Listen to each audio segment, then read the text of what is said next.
Bismillahirrahmanirrahim. Assalamualaikum warahmatullahi wabarakatuh. Allahumma shalli ala Muhammad wa ali Muhammad. Selamat berjumpa kembali dengan mata kuliah Sejarah Kebudayaan Islam. Dan pada kesempatan kali ini kita akan memasuki pembahasan yang ke-11 mengenal Nahjul Balaghah dan As-Sahifah Sajadiyah. Kita lihat dulu yang Nahjul Balaghah, bahwa disebutkan masa singkat pemerintahan di masa Khulafaur Rasyidin. Kita tahu bahwa Imam Ali menjadi khalifah yang keempat. Masa singkat pemerintahan, yaitu sekitar 5 tahun, membuat Imam Ali tak banyak membangun budaya dan peradaban.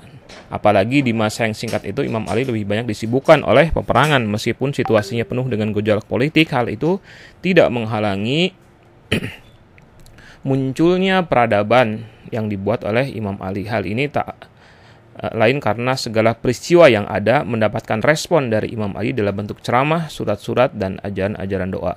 Kata-kata dan surat-surat itulah yang kemudian dihimpun menjadi sebuah kitab yang sangat berharga bernama Nahjul Balaghah. Nah, kita harus kembali lagi ya kepada apa itu definisi peradaban dan apa itu definisi budaya, apa faktor-faktornya. Dan justru malah hal yang pertama kali diyakini sebagai pilar peradaban, dimunculkan sebagai pilar peradaban oleh para ahli terkait dengan peradaban Islam dan juga kebudayaan Islam adalah hal-hal yang terkait dengan masalah ilmu pengetahuan, masalah literasi. Dan inilah yang dilakukan oleh Imam Ali dengan menghimpunkan dengan menyampaikan kata-kata khutbah-khutbah dan juga surat-surat yang kemudian dihimpun dalam sebuah kitab bernama Nahjul Balaghah. Nahjul Balaghah adalah sebuah kitab yang meliputi pidato-pidato, surat-surat, dan kalimat-kalimat pendek Imam Ali yang penuh dengan hikmah. Menurut keyakinan banyak ilmuwan, Nahjul Balaghah adalah kitab berbahasa Arab dengan kualitas sastra paling tinggi setelah Al-Quran. Sayyid Rodi, ulama besar Syiah, mengatakan kata-kata Imam Ali dalam kitab ini mengandung kefasihan dan retorika yang sangat menakjubkan. Ibnu Abdul Hadid, ulama Ahlus Sunnah, penulis kitab Syarah Nahjul Balaghah, menyatakan bahwa pidato-pidato Imam Ali yang dituliskan di dalam Nahjul Balaghah menunjukkan betapa sangat fasihnya Imam Ali di saat berpidato. Ibnu Abdul Hadid mengatakan bahwa satu baris pidato Imam Ali di Nahjul Balaghah lebih fasih daripada 1000 baris pidato Ibnu Nubatah, seorang orator tersohor abad ke-4. Ini adalah pengakuan berikutnya. Dan juga pengakuan datang dari bahkan kalangan non-muslim seperti George Jordak, termasuk yang cukup produktif menulis buku yang terkait dengan Imam Ali. Salah satu di antaranya adalah Sautul Adalatil Insaniyah atau The Voice of Human Justice, suara keadilan manusia. George Jordak, penulis Kristen Lebanon, juga memperkenalkan Nahjul Balaghah sebagai kitab yang paling tinggi retorikanya. Baginya, jika kedudukan Al-Quran sedikit diturunkan, maka jadilah Nahjul Balaghah. Ia yakin bahwa semua keindahan bahasa Arab dapat ditemukan dalam kitab ini. Ia juga mengatakan bahwa perkataan Nahjul Balaghah lebih rendah dari perkataan Sang Pencipta, Khalik, dan lebih tinggi dari perkataan makhluk pada umumnya.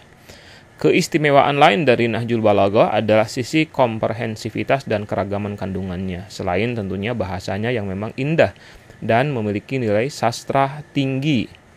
Artinya kehebatan Nahjul Balaghah tidak hanya dari sisi bahasanya saja yang indah, bukan hanya sekedar retorika gitu, bukan hanya sekedar kata-kata indah yang omong kosong, akan tetapi juga isi dari kitab ini juga mengandung ajaran-ajaran yang sangat tinggi, sekaligus mencakup segala masalah kehidupan manusia. Diperlukan kejeniusan agar bisa menghasilkan tulisan yang selain indah juga mengandung tema-tema yang berbobot sekaligus komprehensif. Ya, kalau dalam tulisan itu ada yang disebut dengan konten, ada yang disebut dengan bahasanya gitu. Nah, itu dua-duanya harus bagus untuk dianggap sebagai tulisan yang bagus. Bukan hanya sekedar kata-kata, bukan hanya sekedar tulisannya, bukan hanya sekedar bahasanya, tetapi kontennya juga kalau memang juga sangat bagus, itu adalah akan menghasilkan tulisan yang hebat, tulisan yang luar biasa. Menurut Syekh Muhammad Abduh, saat seorang membaca kitab ini, terkadang ia melihat dirinya berada di ujung ketinggian makna dan ungkapan terindah, dan terkadang pula melihatnya berada di medan laga. Kadang pula ia menyaksikan ungkapan rasional cemerlang yang membawa manusia dari kegelapan-kegelapan menuju alam malakut yang tinggi dan menempatkannya di alam kesucian. Terkadang manusia melihat dirinya bersama pejabat negara di mana Ali menunjukkan masalah-masalah politik kepada mereka. Ibnu Abdul Hadid menyatakan komprehensivitas kandungan Nahjul Balagha membawa seorang pembaca seakan-akan sedang membaca kumpulan tulisan dari para tokoh terkenal sepanjang masa. Di dalam Nahjul Balagha terkadang tampak sosok Bastam bin Qais, Utaibah bin Harith, dan Amir bin Tufail. Terkadang tampak sosok Sokrates, Yohanes, dan Al-Masih.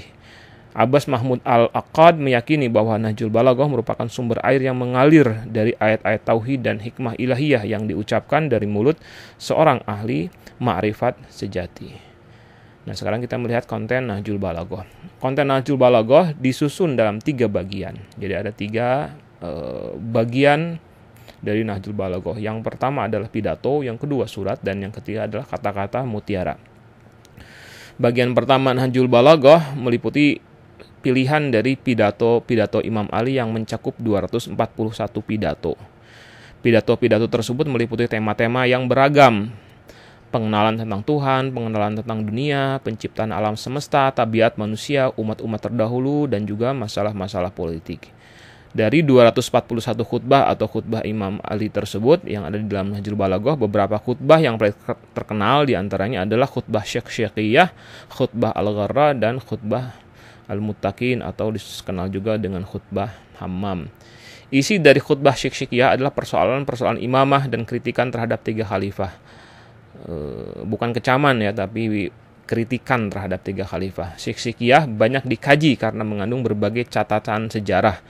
Dalam khutbahnya ini Imam Ali mengkritisi kinerja para khalifah dan mempersoalkan kekhalifahan masing-masing. Imam Ali juga mendeskripsikan situasi ketika kaum muslimin mendatanginya dan berbaiat secara aklamasi kepadanya. Imam Ali juga menjelaskan alasan kenapa ia menerima pemerintahan. Karena dalam sejarah disebutkan bahwa Imam Ali itu membantu menjadi wazir kurang lebih untuk 3 khalifah sebelumnya, yaitu Abu Bakar, Umar, dan Utsman. Khutbah Al-Gharra adalah khutbah yang ke-83 dari Nahjul Balagha, dan ini cukup terkenal khutbah ini karena dihiasi dengan penjelasan yang fasih dan indah. Berdasarkan kepada catatan sejarah yang dikutip Said Radhi, ketika Imam Ali menyampaikan khutbah ini, masyarakat yang mendengar itu banyak yang menangis. Khutbah Al-Gharra ini dimulai dengan pujian kepada Allah serta kesaksian Imam Ali terhadap kenabian Nabi Muhammad SAW. Kemudian dilanjutkan dengan pesan beliau akan ketakwaan kepada Allah dengan memperingatkan anugerah-anugerahnya dan bahwa dunia tak lain sebagai tempat ujian. Imam Ali juga mengingatkan manusia akan hari kiamat, kematian, alam barzah, hancurnya jasad, dan menjadi makanan binatang-binatang kecil. Khutbah Muttaqin atau khutbah Hammam merupakan khutbah lain Nahjul Balagha yang sangat menakjubkan. Khutbah ini disampaikan atas permohonan salah seorang sahabat dan pengikut Imam Ali bernama Hammam bin Ubadah mengenai sifat-sifat orang-orang yang bertakwa. Dalam khutbah ini Imam Ali menyifati orang-orang yang bertakwa dan menyebutkan sekitar 105 sifat untuk mereka. Nah, ini menariknya, tercatat dalam sejarah setelah khutbah ini disampaikan, Hammam yang bertanya kepada Imam Ali tentang sifat-sifat manusia, sifat-sifat orang-orang yang bertakwa itu, mungkin karena Hammam membandingkan siapa dirinya dan seberapa jauh jarak antara dirinya dengan sifat-sifat orang-orang yang bertakwa itu. Sebagaimana yang disampaikan oleh Imam Ali, Hammam setelah mendengar khutbah ini tidak sadarkan diri dan lalu meninggal dunia. Jadi ada khutbah yang membuat orang sampai sedemikian shock dan meninggal dunia. Dan itu adalah khutbah Al-Muttaqin dan juga dikenal sebagai khutbah Hammam. Surat-surat Imam Ali pada kitab Nahjul Balagha memiliki 79 bagian yang tersusun dari 12 surat wasiat, 2 surat perintah, 1 surat berupa doa, dan 1 surat perjanjian, serta 63 surat biasa. Pada umumnya bagian surat-surat Nahjul Balagha ditujukan kepada para pejabat pemerintahan, pimpinan militer, dan petugas pajak.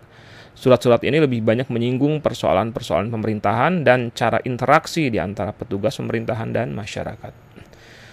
Sebagian ilmuwan memandang bahwa surat-surat tersebut menerangkan garis politik Imam Ali. Meskipun surat-surat tersebut ditulis oleh seorang khalifah untuk para pejabat bawahannya, namun tidak satupun dari surat-surat tersebut memiliki konten instruksi. Surat-surat tersebut seperti ditulis oleh seorang ayah terhadap anak-anaknya. Ada surat kepada putranya Al-Hasan, surat perintah kepada Malik Al-Ashtar, dan juga surat kepada Utsman bin Hanif, termasuk di antara surat-surat Nahjul Balaghah yang paling terkenal. Imam Ali's Letter to Malik Al-Ashtar itu sampai dibuatkan beberapa bagian yang cukup dan quote-quote-nya itu seringkali dikutip gitu. Termasuk yang ini terjemahan sampai diterjemahkan ke bahasa Inggris ya. Remember that the citizen of the state are two categories. They are either your brethren in religion or your brethren in kind. Itu kan kalau tidak salah bahasa Arabnya adalah an-nasu sinfan imma akhun laka fid din au nadhirun laka fil bashar gitu. Bahwa manusia itu terbagi menjadi dua gitu. Yang bagian yang pertama adalah saudaramu dalam agama atau saudaramu sebagai sesama manusia. Ini adalah sesuatu yang sangat dikutip oleh banyak orang untuk menunjukkan bahwa antara sesama manusia itu terhubung. Siapapun juga manusia pasti terhubung dengan sesuatu gitu. Kalau misalnya sesama muslim, yaitu diikat oleh kesamaan akidah, kesamaan agama. Akan tetapi seandainya pun orang tersebut gitu kan dengan kita berbeda agamanya, maka tetap saja antara kita dengan orang tersebut diikat oleh satu kesamaan, yaitu sama-sama manusia. Bagian kata-kata mutiara pendek ini mencakup 480 kata-kata mutiara. Pada bagian ini terdapat sejumlah ucapan dan ungkapan penuh hikmah Imam Ali, nasihat-nasihatnya, jawaban pertanyaan-pertanyaan, dan perkataan-perkataan pendeknya. Sangat banyak sekali yang dikutip juga oleh orang yang misalnya kalau yang saya ingat ada di dalam Nahjul Balaghah itu ada kata-kata mutiara yang mirip hadis misalnya, atau yang mengatakan bahwa nilai manusia itu ada di bawah lisannya gitu. Atau misalnya istanzil rizqa bis shadaqah gitu. Mintalah rizki kepada Allah dengan cara bersedekah. Itu adalah salah satu di antara sekian banyak kata-kata mutiara yang ada di dalam kitab Nahjul Balaghah. Nah, kita sekarang masuk ke kitab Shahifah Sajadiyah. Shahifah Sajadiyah adalah kitab yang memuat munajat dan doa-doa Imam Ali Zainal Abidin. Di dalam kitab Shahifah Sajadiyah terhimpun 54 doa yang dalam mazhab Syiah merupakan kitab terpenting setelah Al-Quran dan Nahjul Balaghah. Shahifah Sajadiyah juga dikenal dengan sebutan Zabur Keluarga Muhammad, Injil Ahlul Bait, dan Injil Ahlul Bait ya. Banyak kitab yang ditulis untuk memberikan syarah atau penjelasan atas kitab tersebut. Al-Ghabuzuk Tehrani, ulama yang ahli dalam mengenal kitab-kitab dan buku, dalam kitab Az-Zari'ah menyebutkan lebih dari 50 kitab syarah Shahifah Sajadiyah telah ditulis oleh para ulama sepanjang sejarah. Dan ini menunjukkan betapa bahwa apa yang dihasilkan oleh Imam Ali Zainal Abidin, apa yang menjadi karya Imam Ali Zainal Abidin di dalam kitab Shahifah Sajadiyah ini sangat berharga. Dan harus diingat bahwa Imam Zainal Abidin pada saat itu berada di dalam pemerintahan, hidup dalam pemerintahan Bani Umayyah yang mengalami Imam Ali Zainal Abidin termasuk di antara yang sangat mengalami represi, penekanan yang luar biasa, pembatasan luar biasa. Hampir-hampir bisa disebut bahwa Imam Ali Zainal Abidin sepanjang hidupnya itu berada dalam tahanan rumah gitu ya, tidak bisa kemana-mana, diawasi sedemikian rupa. Akan tetapi dengan segala macam pengawasan yang sangat ketat, yang dilakukan oleh Imam Ali Zainal Abidin adalah banyak beribadah, dan dengan beribadahnya, lewat ibadah-ibadahnya itu Imam Ali Zainal Abidin memanjatkan berbagai macam doa yang ternyata isinya adalah sangat indah. Pada tahun 1935, Ayatullah Mar'ashi Najafi mengirimkan tulisan yang diambil dari Shaifah Sajadiyah ke Kairo untuk Syekh Tantawi, seorang ulama Ahlus Sunnah sekaligus pengarang tafsir Tantawi. Ia juga mufti kota Iskandariyah. Setelah menerimanya, Syekh Tantawi memujinya dengan mengatakan, ruginya kami sampai sekarang ini tidak pernah menemukan karya yang sangat bernilai dan juga warisan Nabi seperti ini. Disebut warisan Nabi karena Imam Ali Zainal Abidin adalah keturunan Rasulullah ya. Tiap aku membacanya, yang ada di pikiranku adalah perkataan ini melebihi perkataan makhluk dan di bawah perkataan Khalik. Ibnu Jauzi berkata, Ali bin Husain Zainal Abidin memiliki hak sebagai guru bagi kaum muslimin dalam mengajarkan bagaimana cara berbicara, menyampaikan dan memohon hajat kepada Allah Subhanahu wa taala. Karena jika bukan karena dia, maka kaum muslimin tidak akan tahu bagaimana tata cara berdialog dan berdoa kepada Allah. Imam mengajarkan kepada masyarakat bagaimana cara beristighfar kepada Allah, cara memohon diturunkannya hujan, cara meminta perlindungan Allah ketika menghadapi rasa takut dari musuh dan menangkalnya. Meskipun kandungannya adalah doa, namun Shaifah Sajadiyah bukanlah sekedar kitab doa ya. Doa-doanya itu mengandung dan menjelaskan banyak sekali makrifat Islam. Dalam kitab tersebut diterangkan berbagai macam tema berbentuk doa, diantaranya tema tentang ketuhanan, tentang kosmologi, antropologi, metafisika, malaikat, risalah, para nabi, kedudukan Nabi Muhammad SAW, kedudukan Ahlul Bait, imamah, akhlak, masalah-masalah sosial dan ekonomi, sejarah, nikmat-nikmat Allah, ada berdoa, membaca Al-Quran, berzikir, sholat, beribadah, dan lain sebagainya. Jadi ini adalah salah satu cara yang luar biasa, cara yang sebelumnya bisa dikatakan tidak pernah ditemukan oleh manusia, mengajarkan berbagai macam konsep kehidupan, mengajarkan berbagai macam ajaran Islam, tapi lewat doa. Jadi ketika berdoa, ternyata isinya di doa tersebut ada banyak sekali ajaran-ajaran. Pada bagian hubungan dengan Allah Subhanahu wa taala dijelaskan cara berdoa sesuai dengan situasi dan kondisi serta waktu yang berbeda-beda. Doa-doa tersebut ada yang dianjurkan untuk dibaca setahun sekali seperti doa Arafah dan doa bulan Ramadan, ada yang sebulan sekali seperti doa ketika melihat bulan sabit, dan ada pula yang seminggu sekali, bahkan ada yang sifatnya harian. Nah, itulah yang bisa saya sampaikan. Semoga bermanfaat. Assalamualaikum warahmatullahi wabarakatuh.